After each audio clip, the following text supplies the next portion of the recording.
अस्सलामुअलैकुम dear students, उम्मीद करता हूँ आप सब दोस्त खैरियत से होंगे, ठीक ठाक होंगे। डियर स्टूडेंट्स, आज की इस वीडियो में हम BSN 4 सेमेस्टर के सब्जेक्ट पैथोफिजियोलॉजी 2 के यूनिट नंबर 1 जो कि हमारे साथ जेनेटिक डिसऑर्डर्स है, इसको आज हम डिस्कस करेंगे और इसको समझने की कोशिश करेंगे। डियर स्टूडेंट्स, यूनिट को स्टार्ट करने से पहले तमाम दोस्तों से गुजारिश है कि चैनल को सब्सक्राइब करें और बेल आइकन को दबाएं ताकि नए वीडियोस की नोटिफिकेशन आप सब दोस्तों को टाइम पर मिल सके। डियर स्टूडेंट्स, इस यूनिट के ऑब्जेक्टिव्स हमारे साथ मौजूद है जिसमें हम मंदरजा झैल टॉपिक्स पर बात करेंगे।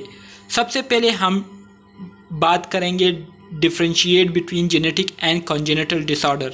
जितने भी हमारे साथ जेनेटिक और कंजेनिटल डिसऑर्डर है, इनके दरमियान हम फ़र्क को वाज़ेह करेंगे कि जेनेटिक और कंजेनिटल डिसऑर्डर किसे कहते हैं। ठीक है, इसके बाद फिर हम डिफ़ाइन करेंगे की टर्म्स को, जिसमें हमारे साथ मोनोसोमी, ट्राइसोमी, पोलीसोमी एंड एन्यूप्लॉयडी ये आते हैं। इस पर हम बात करेंगे, इसको हम डिफ़ाइन करेंगे। ठीक है, इसके बाद फिर हम डिस्क्राइब करेंगे the pathophysiology and clinical manifestation of the following genetic disorder. जितने भी हमारे साथ मंदरजा झैल दिए गए जेनेटिक डिसऑर्डर है, इसकी पैथोफिजियोलॉजी और क्लिनिकल मैनिफेस्टेशन जो साइन सिम्टम होते हैं उसको हम डिस्क्राइब करेंगे, जैसे कि डाउन सिंड्रोम हो गया, टर्नर सिंड्रोम हो गया और क्लाइनेफेल्टर सिंड्रोम हो गया। इसको हम क्या करेंगे, इसको हम डिफ़ाइन करेंगे, इसकी पैथोफिजियोलॉजी को पढ़ेंगे और इसके साथ साथ इसके जो क्लिनिकल मैनिफेस्टेशन है उसको हम डिस्कस करेंगे। सो डियर स्टूडेंट, स्टार्ट करते हैं की टर्मिनोलॉजी से, जिसमें पहले नंबर पर हमारे साथ आता है genetic disorder.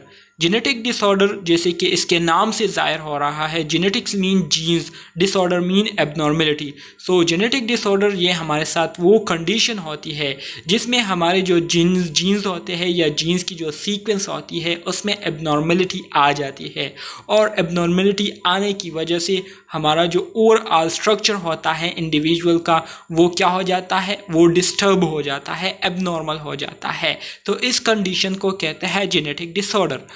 Genetic disorder is a genetic problem caused by one or more abnormalities in the genome.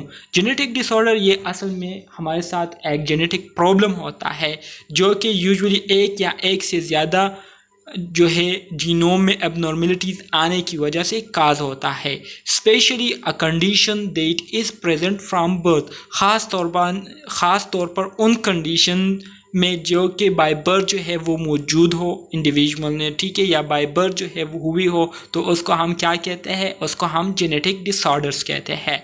Genetic variation is irreversible.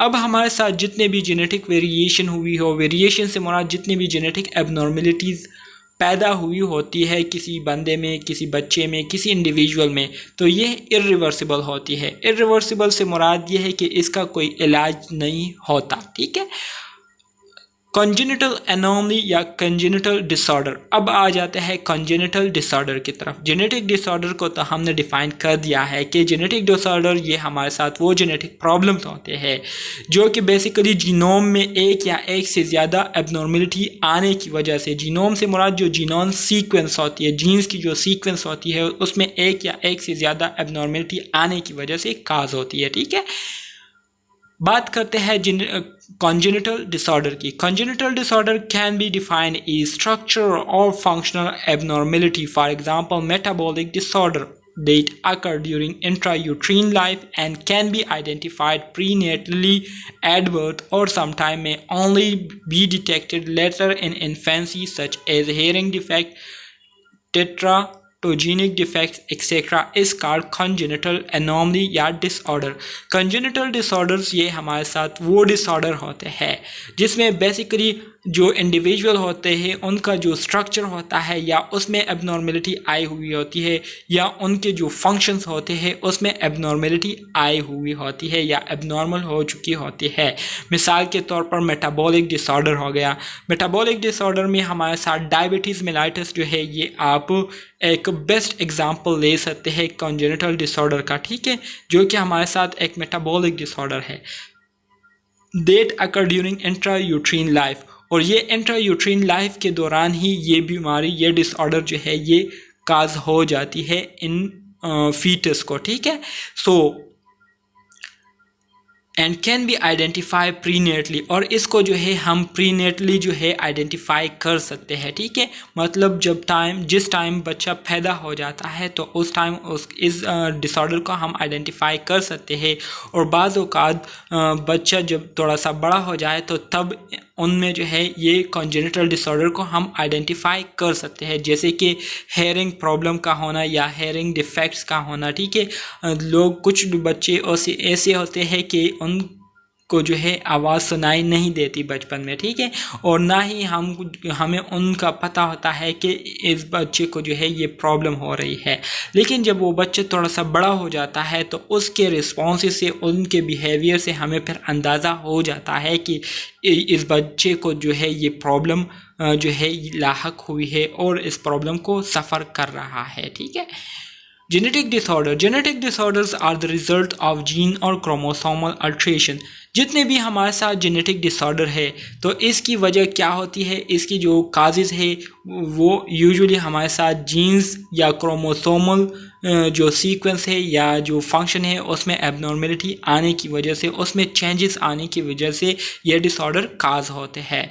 Genetic disorders are classified into 3 major categories. Genetic disorder जो है इनको 3 major categories में classify किया गया है, ठीक है, divide किया गया है, जिसमें पहले नंबर पर हमारे साथ सिंगल जीन या मोनोजीनिक डिसऑर्डर है। वो डिसऑर्डर जो कि एक अकेले जीन की वजह से या अकेले जीन्स की सीक्वेंस में एबनॉर्मेलिटी आने की वजह से काज होती है तो उसको हम सिंगल जीन या मोनोजीनिक डिसऑर्डर कहते हैं। इसके अलावा जो दूसरी कैटेगरी है वो हमारे साथ मल्टीफैक्टोरियल डिसऑर्डर है, जैसे कि इसके नाम से जाहिर हो रहा है, multi mean many, factorial mean factors. So वो डिसऑर्डर जो कि मैनी फैक्टर्स पर इन्वॉल्व होता है, मैनी फैक्टर पर मुश्तमिल होता है और मैनी फैक्टर्स की वजह से काज हुआ होता है तो उसको हम मल्टीफैक्टोरियल डिसऑर्डर कहते हैं। इसके अलावा जो क्रोमोसोमल डिसऑर्डर है, जो इसके नाम से जाहिर हो रहा है कि क्रोमोसोम्स के शेप में, इसके सीक्वेंस में, इसके फंक्शन में जब एबनॉर्मेलिटी आ जाती है, प्रॉब्लम आ जाती है तो इसकी वजह से डिसऑर्डर काज हो जाता है। जेनेटिक डिसऑर्डर में बात करते हैं सिंगल जीन या मोनोजीनिक डिसऑर्डर की। Genetic disorder caused by a change in a single gene is called single gene या मोनोजीनिक डिसऑर्डर। वो जेनेटिक डिसऑर्डर जो कि सिंगल जीन में चेंज आने की वजह से काज होती है तो उसको हम सिंगल जीन या मोनोजीनिक डिसऑर्डर कहते हैं। सच डिसऑर्डर्स इंक्लूड, ऐसे डिसऑर्डर में हमारे साथ कॉन्ड्रोप्लेजिया आता है, cystic fibrosis, haemophilia, Marfan syndrome, muscular dystrophy and sickle cell disease, ये सारे जो है ये हमारे साथ सिंगल जीन या मोनोजीनिक डिसऑर्डर में आते हैं, ठीक है। सिंगल जीन और monogenic disorder are caused by a single defective or mutant gene। Single gene या मोनोजीनिक डिसऑर्डर किस वजह से काज होता है? सिंगल जीन में डिफेक्ट आने की वजह से, ख़राबी आने की वजह से या उसमें म्यूटेशन आने की वजह से, चेंजेस होने की वजह से जो है ये डिसऑर्डर काज होता है। Most common types of single gene disorders are, अब सिंगल जीन डिसऑर्डर के जो मोस्ट कॉमन टाइप है वो हमारे साथ मंदरजा झेल है। सबसे पहले नंबर पर हमारे साथ आता है ऑटोसोमल डोमिनेंट। ऑटोसोमल डोमिनेंट में कौन से होते हैं? इसमें हमारे साथ Marfan syndrome, achondroplasia, familiar hypercholesterolaemia, ये सारे जो है autosomal dominant single gene monogenic disorder में इंक्लूडेड है, शामिल है, ठीक है। इसके अलावा हमारे साथ ऑटोसोमल रिसेसिव मोनोजीनिक डिसऑर्डर में हमारे साथ फिनाइल कीटोनुरिया आता है, ठीक है। सिकल सेल्स डिसऑर्डर आता है, कलर ब्लाइंडनेस और सिस्टिक फाइब्रोसिस, ये हमारे साथ ऑटोसोमल रिसेसिव डिसऑर्डर में आते हैं। इसके अलावा अगर सेक्स लिंक या एक्स लिंक्स की बात करें तो इसमें हमारे साथ हीमोफीलिया, कलर ब्लाइंडनेस आते हैं और ये सारे डिसऑर्डर जो है ये हमारे साथ सिंगल जीन में एबनॉर्मेलिटी आने की वजह से या सिंगल जीन के फंक्शन में ख़राबी आने की वजह से काज होते हैं। डियर स्टूडेंट्स, मज़ीद आगे बढ़ते हैं, मल्टीफैक्टोरियल डिसऑर्डर की तरफ आते हैं। मल्टीफैक्टोरियल जैसे कि मैंने आपको बताया कि वो डिसऑर्डर जो कि मैनी फैक्टर की वजह से काज होते हैं, बहुत सारे फैक्टर्स की वजह से जब वो डिसऑर्डर काज होता है तो उसको हम मल्टीफैक्टोरियल डिसऑर्डर कहते हैं। Disorder cause by multiple genes defect, वो डिसऑर्डर जो कि बहुत सारे जीन्स में ख़राबी आने की वजह से काज हो जाए। एंड इन मैनी केसेस और ज़्यादातर केसेस में उसमें हमारे साथ इन्वायरमेंटल फैक्टर भी इन्वॉल्व होते हैं। तो ऐसे डिसऑर्डर्स को हम मल्टीफैक्टोरियल डिसऑर्डर कहते हैं। Inherited multifactorial disorder. अब इनहेरिटेड मल्टीफैक्टोरियल डिसऑर्डर से मुराद वो डिसऑर्डर्स होते हैं जो कि बाय बर्थ पेरेंट से ऑफस्प्रिंग में मुंतकिल हुए होते हैं, ठीक है। तो उसको हम इनहेरिटेड मल्टीफैक्टोरियल डिसऑर्डर कहते हैं। इसमें हमारे साथ क्लिफ्ट लिप्स और प्लेट आता है, ठीक है। क्लब फूड डिसऑर्डर आता है, कॉन्जेनिटल हार्ट डिजीज डिसऑर्डर आता है, ठीक है। ये हमारे साथ इनहेरिटेड मल्टीफैक्टोरियल डिसऑर्डर में आते हैं। इसके अलावा अगर इन्वायरमेंटल मल्टीफैक्टोरियल डिसऑर्डर की बात करें, मतलब इन्वायरमेंट की तरफ से बहुत सारे फैक्टर्स की वजह से जब कोई डिसऑर्डर काज हो जाता है तो उसको फिर हम इन्वायरमेंटल मल्टीफैक्टोरियल डिसऑर्डर कहते हैं, जिसमें इन्वायरमेंट के बहुत सारे फैक्टर इन्वॉल्व होते हैं उस डिसऑर्डर को काज करने में। उसको हम इन्वायरमेंटल मल्टीफैक्टोरियल डिसऑर्डर कहते हैं, जिसमें हमारे साथ diabetes mellitus, hypertension, cancer and schizophrenia, ये सारे जो है ये हमारे साथ इन्वायरमेंटल मल्टीफैक्टोरियल डिसऑर्डर में आते हैं। क्रोमोसोमल डिसऑर्डर की बात करते हैं। क्रोमोसोमल या chromosome abnormalities are the leading known cause of mental retardation, miscarriage and congenital malformation. अब जब क्रोमोसोम में एबनॉर्मेलिटी आती है तो क्रोमोसोम में एबनॉर्मेलिटीज़ की वजह से मंदरजा झेल बीमारियाँ जो है ये लाजमन काज होती है, जिसमें मेंटल रिटार्डेशन, जो इंडिविजुअल होता है वो मेंटली रिटार्डेड होता है, या मिसकैरेज का हो जाना, ठीक है। इसके अलावा कॉन्जेनिटल मलफॉर्मेशन का हो जाना, कॉन्जेनिटली जो है कोई बच्चा जो है वो बाय बर्थ जो है वो एबनॉर्मल पैदा हो जाए, या उनकी जो फिज़िकल अपीयरेंस है वो एबनॉर्मल हो, ठीक है। तो इसको हम कॉन्जेनिटल मलफॉर्मेशन कहते हैं। और ये किस वजह से काज होता है? ये क्रोमोसोम्स की फंक्शन में ख़राबी आने की वजह से काज होता है। डियर स्टूडेंट्स, आ जाते हैं की टर्मिनोलॉजीज की तरफ। मोनोसोमी किसे कहते हैं? What is monosomy? Monosomy is the condition of having a diploid chromosomes complement in which one chromosome lack its homologous partner is called monosomy. Monosomy ये हमारे साथ वो कंडीशन होती है जिसमें जो डाइप्लॉइड क्रोमोसोम कम्प्लीमेंट होते हैं, मतलब 2n क्रोमोसोम कॉपी होती है, तो उस कॉपी में हमारे साथ जो एक पेयर होता है तो उस पेयर का एक होमोलोगस क्रोमोसोम जो है वो क्या हुआ होता है, एक होमोलोगस पार्टनर जो है वो मिस हो चुका होता है, वो नहीं होता वो पार्टनर, ठीक है। और एक क्रोमोसोम जो है वो ट्रांसफ़र हो उसकी कॉपी बनी हुई होती है, तो इसको कहते हैं मोनोसोमी, ठीक है। इसके बाद trisomy. Tri mean 3 and somy mean chromosome. So the presence of 3 copies of chromosomes rather than the normal 2 is called trisomy. Trisomy ये हमारे साथ वो एबनॉर्मल कंडीशन होता है जिसमें जो क्रोमोसोम होते हैं तो उसकी एबनॉर्मली 3 कॉपीज़ जो है वो बनी हुई होती है, 2 कॉपीज़ के बजाय 3 कॉपीज़ उसकी क्या हुई होती है, बनी हुई होती है। तो इस कंडीशन को हम क्या कहते हैं? ट्राइसोमी कहते हैं। The most common trisomies in newborns are.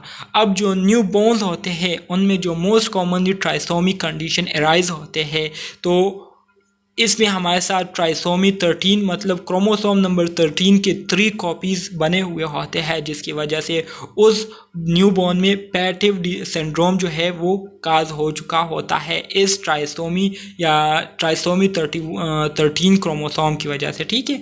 Trisomy 18 जिसमें क्रोमोसोम नंबर 18 के एबनॉर्मली 3 कॉपीज़ बने हुए होते हैं, तो 3 कॉपीज़ बनने की वजह से उस इंडिविजुअल में फिर एडवर्ड सिंड्रोम जो है वो काज हो चुका होता है। इसके अलावा ट्राइसोमी 21 में क्रोमोसोम नंबर 21 की 3 कॉपीज़ बने हुए होते हैं, जिसकी वजह से वो इंडिविजुअल जो है डाउन सिंड्रोम का शिकार हुआ होता है। तो ये हमारे साथ ट्राइसोमी के कुछ एग्जाम्पल थे। डियर स्टूडेंट्स, आपको बताता चलूँ कि इस एग्ज़ाम्पल से ऑलरेडी हमारे जो एग्ज़ामिनेशन थे केएमयू के, तो इस एग्ज़ाम्पल से तकरीबन 2-3 MCQs जो थे वो एक साथ ही आए हुए थे, ठीक है, एग्जामिनेशन में, फाइनल एग्जाम में। इसके अलावा पॉलीसोमी। पॉलीसोमी किसे कहते हैं? Poly mean many, somy mean copies. So more than 2 copies of chromosome whether trisomy or tetrasomy called is polysomy. जब दो या दो से ज़्यादा जो है क्रोमोसोम्स की जो कॉपीज़ है वो बन जाए, ठीक है, चाहे वो ट्राइसोमी हो या टेट्रासोमी हो, तो इस कंडीशन को हम क्या कहते हैं? इस कंडीशन को हम पॉलीसोमी कहते हैं। इसके अलावा एन्यूप्लॉइडी किसे कहते हैं? Aneuploidy is the presence of an abnormal number of chromosome in a cells. Aneuploidy ये हमारे साथ वो एबनॉर्मल कंडीशन होती है जिसमें हमारे सेल्स में जो है क्रोमोसोम की जो तादाद है वो एबनॉर्मली प्रेजेंट होती है। एबनॉर्मल नंबर ऑफ क्रोमोसोम जो है वो हमारे सेल्स में पाए जाते हैं, तो इसको कहते हैं एन्यूप्लॉइडी, ठीक है। For example a human cell having 45 or 47 chromosome. जैसे कि आप सब दोस्तों को पता है कि नॉर्मली ह्यूमन सेल में क्रोमोसोम की जो तादाद होती है वो 46 होती है, लेकिन एन्यूप्लॉइडी में क्या होता है? एन्यूप्लॉइडी में या तो क्रोमोसोम की जो तादाद है टोटल वो 45 होती है या 47 होती है, जो कि हमारे साथ एबनॉर्मेलिटी को प्रेजेंट करती है। इसके अलावा chromosomes instead of the usual 46, ठीक है, जैसे कि मैंने आपको कहा। इसके अलावा हमारे साथ जो अगला टर्म है उसको हम यूप्लॉइडी कहते हैं। यूप्लॉइडी ये हमारे साथ नॉर्मल नंबर ऑफ क्रोमोसोम, जब क्रोमोसोम की तादाद नॉर्मली प्रेजेंट होती है बॉडी में तो उसको हम यूप्लॉइडी कहते हैं। Karyotype is the number and visual appearance of the chromosome in the nucleus of cell. Karyotype ये हमारे साथ वो कंडीशन होती है जिसमें सेल के न्यूक्लियस में क्रोमोसोम की जो तादाद और विजुअल अपीयरेंस है, ठीक है, उसको हम क्या कहते हैं? उसको हम कैरियोटाइप कहते हैं, जिसमें हम सेल के अंदर न्यूक्लियस में क्रोमोसोम की साइज और शेप को देखते हैं, उसको हम चेक करते हैं। Chromosome structure. Dear student, chromosome structure को आप दोस्तों ने पहले भी ऑलरेडी काफ़ी डिटेल के साथ स्टडी किया हुआ होगा, आपको पता होगा, लेकिन यहाँ पर जो है इसको हम थोड़ा सा रिव्यू देंगे, ठीक है। तो जैसे कि आपको ये पूरा स्ट्रक्चर दिखाई दे रहा है, ये हमारे साथ क्रोमोसोम का एक स्ट्रक्चर है। अब ये क्रोमोसोम स्ट्रक्चर जो है ये हमारे साथ मुख्तलिफ पार्ट्स पर मुश्तमिल होता है। सबसे पहले अगर हम इस क्रोमोसोम के इस एक विंग को ले लें, ठीक है, इस एक पार्ट को ले लें, तो इस एक पार्ट में हमारे साथ जो ऊपर टिप वाला पार्ट होता है, ठीक है, जो कि थोड़ा सा डार्क है हमारे साथ, ठीक है, ये वाला जो पार्ट है इसको क्या कहते हैं?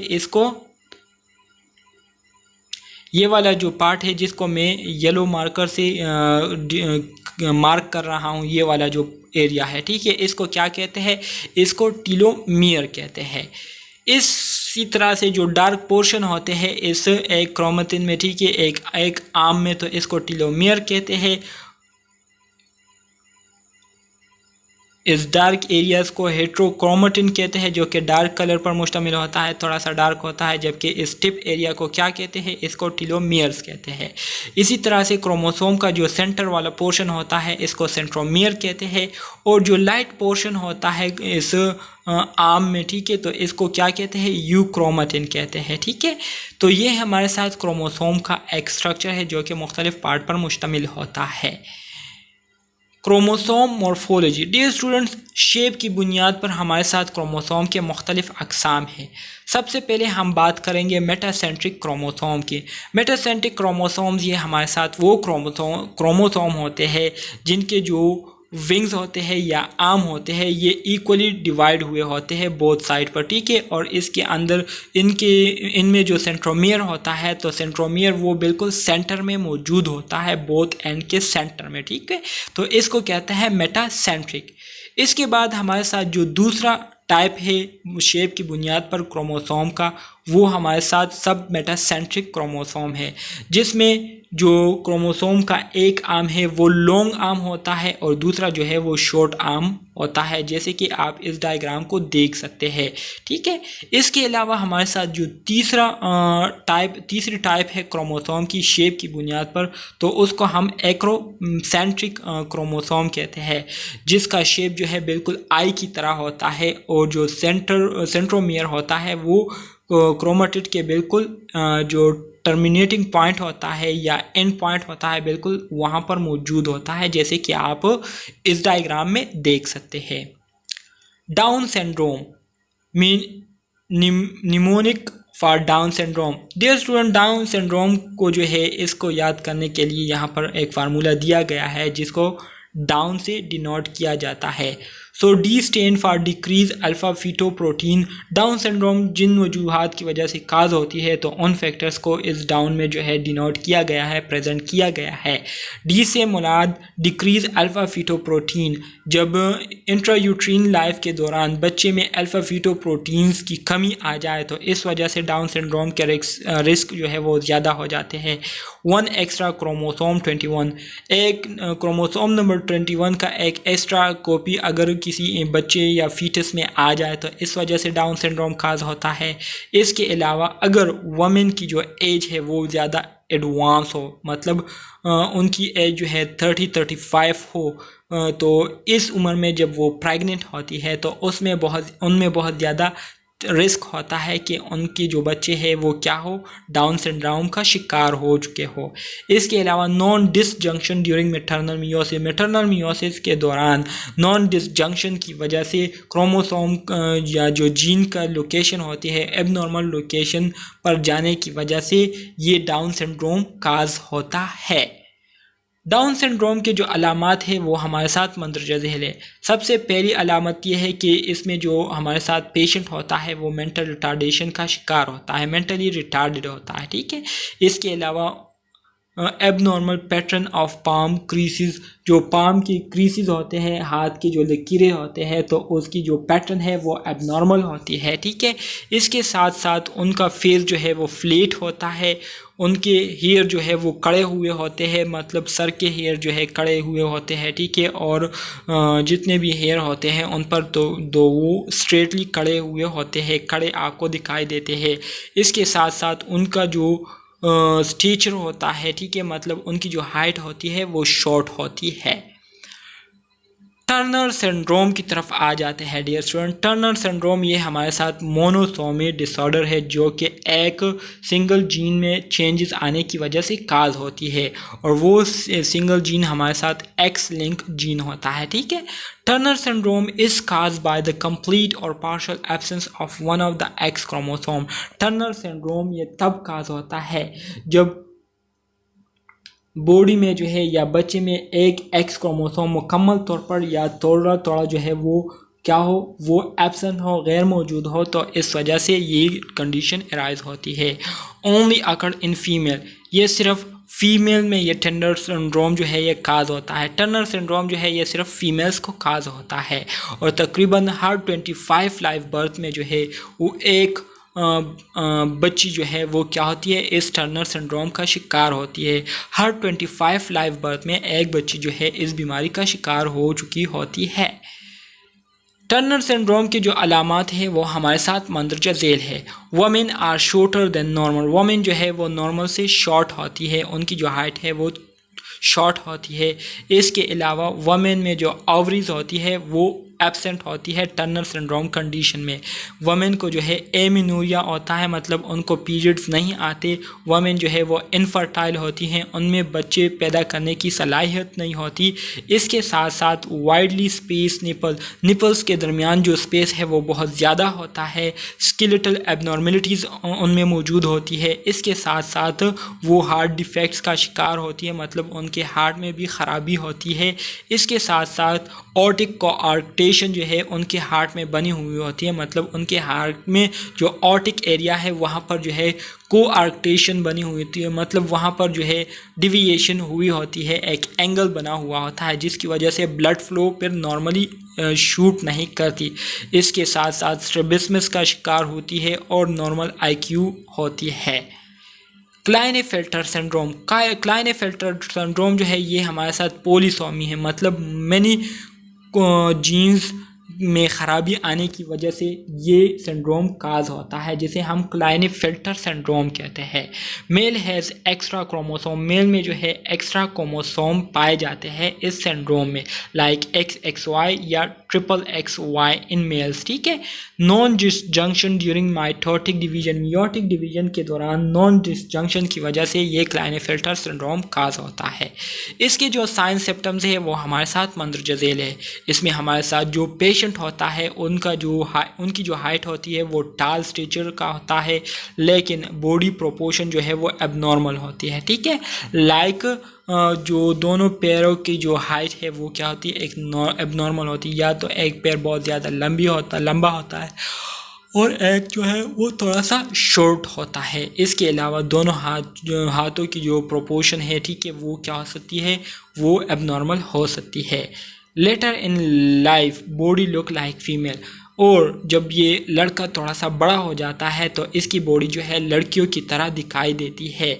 डिफिशेंट सेकेंडरी मेल कैरेक्टरिस्टिक, इसमें जो सेकेंडरी मेल कैरेक्टरिस्टिक्स है लाइक दाढ़ी का आ जाना, बॉडी पर बालों का आ जाना, तो ये नहीं होते, ठीक है, क्लाइनेफेल्टर सिंड्रोम के पेशेंट्स में। इसके साथ साथ हाई पिच फेमिनिन वॉइस, और इनकी जो आवाज़ है वो लड़कियों की तरह होती है।